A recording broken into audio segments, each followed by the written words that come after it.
Well, my book is about a guy called Mabegzo who made such a deep impression on me as a little girl growing up in a violent society, in a violent Soweto, where most, well, let me not say most, but a lot of young men who had nothing better to do were bullies in the street corners. They didn't have role models. They were dacha smoking, no education. And Mabegzo was very much one of those guys. So when I met him, I didn't know that he was Itsotsi.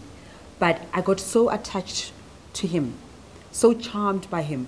And even when I was afraid of him, he was so polite to me, so gentle and so well-mannered that a part of me got attracted to the good part.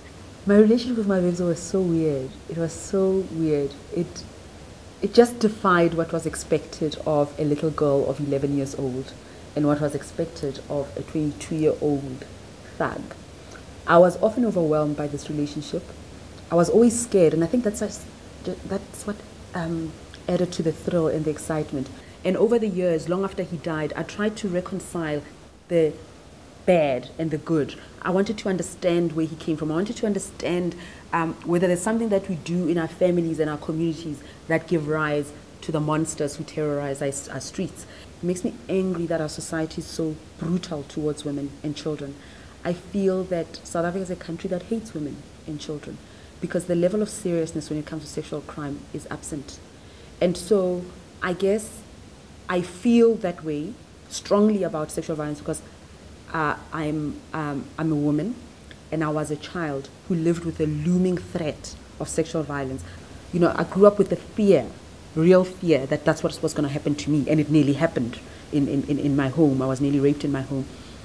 So those experiences have shaped me. So even if Mabegzo had not been in my life, I think I would feel very strongly about sexual violence. However, knowing him has given me a different perspective about the tools that we need to fight sexual violence. And I think that's why I get angry, that people aren't born rapists. They're taught to be rapists. It's the neglect, not having positive role models, and also teaching boys that they are superior. Therefore, they socialize to believe there's something special about them. They have entitlement. They can take whatever they want. And that's who Mabegzo was. He had no self-confidence, no self-esteem. So in order to prove that he was a man, he raped people. He raped women. He killed people. I don't regret my experiences with Mabegzo. I think I'm wiser and richer for them. But what I would tell my younger self is that perhaps next time, if human beings ever come back to life again, next time I should laugh a bit more. I've learned to laugh a bit more now as an adult, but as a little girl, I was very intense. I thought deeply about these things, and Mabegzo pushed me to that place. My father's death pushed me to that place where I realized that life is not fun and games. There's death, there's tears, there's trauma. So I was very sad. I was in mourning, but perhaps I would advise a little Redi to not be so serious. Don't take life seriously, even when it's sad, even when it's hard. But I was 11, you know. But thank goodness, the older Redi has learned to be a child.